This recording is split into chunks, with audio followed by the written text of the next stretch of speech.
skal vi se, hvordan pigen skal ud. Okay. De er alle sammen med med syge.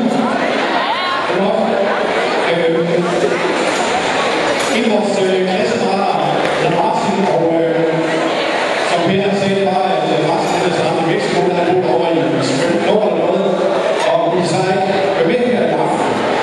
Og det er jeg selvfølgelig meget ked af. Og for cirka 2 timer siden, der ringede han til mig og sagde, Anna, du må ikke læse en lille tale op, fordi her for nogle dage siden, der sendte jeg en gave til Transformation. Og det skal selvfølgelig have nogle ord med på mig. Og det er en gave, der ligger her. Jeg ved faktisk ikke rigtig noget om, hvad det er. Rasmus. Ja, vi er meget spændt på, hvad det er. Vi er nogle følger, som har haft en kontakt med Martin. Vi er nogle følger, der har haft en kontakt med Martin i forbindelse med det her jubilæum. Og vi har kun kaldt skiver for at komme til. Og vi undrer os en lille smule. Faktisk så er det lidt i tvivl om, hvorvidt Martin måske ikke ligger i den her pakke. Der kunne være plads til gildpladsen heroppe. Vi kan ikke huske, at vi havde så store møder, men lad os nu se. Under alle omstændigheder, så synes jeg, uanset hvad der er i den her, og nu vil alle læse talen op, så synes jeg, det viser en helt uhørt vilje til at være til stede til det 25-års jubilæum. Det skal man kigge under alle omstændigheder. Og så overgår jeg ordet til det allermedicin til Martin, som har skrevet talen med til meget forsinket sparker den her pakke.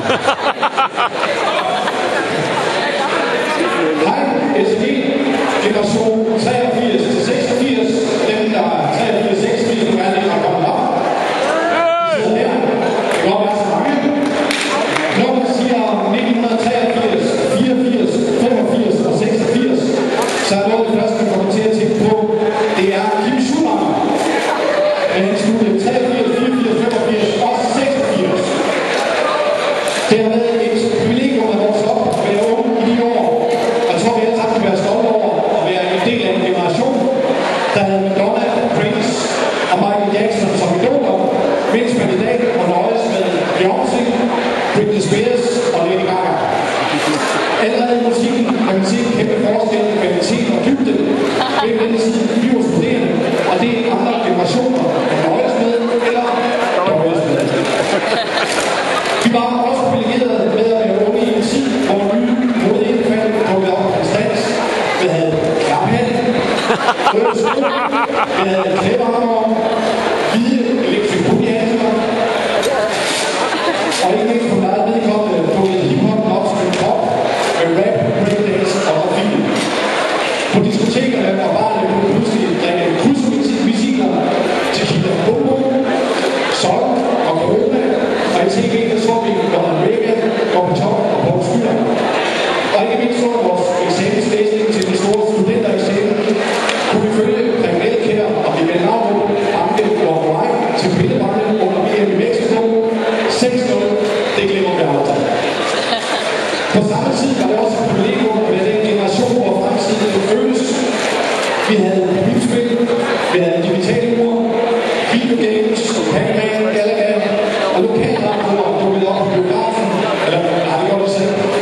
Lokalradioer dukkede op til biografen, vi stod med Martin for mig, tror jeg rundt i Back to the Future, og i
Har du nogen?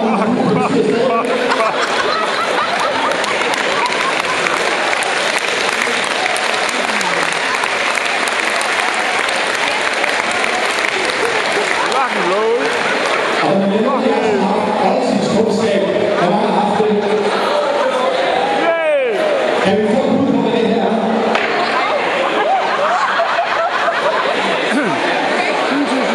En hvad? En havfrue? Nej, jeg har faktisk ved at udvide det her. En kariatide, det kommer af græsk kariatisk, kvinde fra Karyai, en by på det sydøstligste